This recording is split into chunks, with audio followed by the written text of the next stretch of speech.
علیہ الصلوۃ والسلام نے ارشاد فرمایا، تم حسد کے مرض سے بہت بچو۔ حسد آدمی کی نیکیوں کو اس طرح کھا جاتا ہے جس طرح آگ لکڑی کو کھا جاتی ہے۔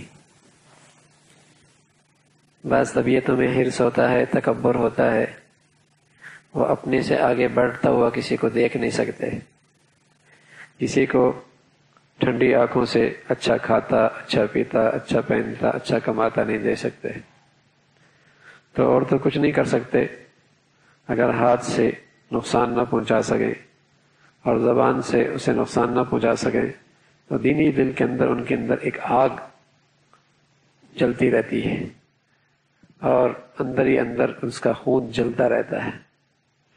تو رسول کریم صلی اللہ علیہ وسلم نے اس کو مرض قرار دیا اور بڑی بد اخلاقی قرار دیا۔ حاسد آدمی در حقیقت اللہ کے فیصلے پہ اعتراض کرتا ہے کہ اسے کیوں ملا، مجھے کیوں نہیں ملا۔ یہ اللہ کے فیصلے پہ اعتراض کرتا ہے، یہ چاہتا تقسیم میرے واسطے سے ہوتی اور جیسے میں چاہتا ویسے ہو۔ تو ایسا شخص محسود کا تو کچھ نہیں بگاڑتا، لیکن اپنا سب کچھ جلا دیتا ہے۔ ایک طرف تو اس کا جسم کا خون جلتا ہے، دوسری طرف اس کی نیکیاں جلتی ہیں۔ محسود کا کچھ نہیں ہوتا، زیادہ ظاہر طور پہ بھی تکلیف پہنچا دے گا، لیکن اس کا حاسد کا بڑا گھاٹا ہے۔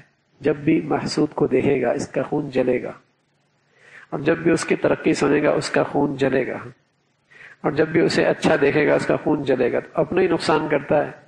تھانوی رحمۃ اللہ علیہ، انہیں اللہ رب العزت نے حکمت کا اور جسے کہیں کہ اس امت کا حکیم بنایا تھا، بڑے نفس شناس تھے، فرمایا کرتے جس سے حسد ہو نا، تو حسد ایک بیماری ہے، اور حاسد چاہے کہ میری اس بیماری کا علاج ہو جائے تو بہت آسان نسخہ ہے کہ جب بھی حاسد کو دیکھو، محسود کو دیکھو، تو اس کو پہلے سلام کرو اور لوگوں میں اس کا اچھا تذکرہ کرو۔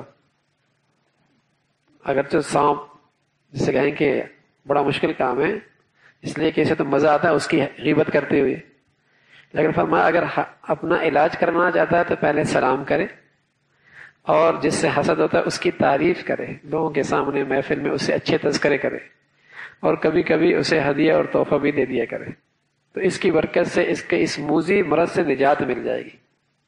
ورنہ یہ مرض ایسا ہے کہ اس کا خون بھی جلتا ہے، نیکیاں بھی جلتی ہیں۔ بعض طبیعتیں ہوتی، کسی کو اچھا کھاتا دیکھ نہیں سکتے، اچھی شہرت انہیں برداشت نہیں ہوتی، اچھا پہنتا نہیں دے سکتے، اچھا اٹھتا بیٹھتا نہیں دے سکتے، یہ اندر ہی اندر جلتا رہتا ہے، کیوں ملا؟ تو یہ نادان آدمی اللہ کے فیصلے پہ اعتراض کرتا ہے۔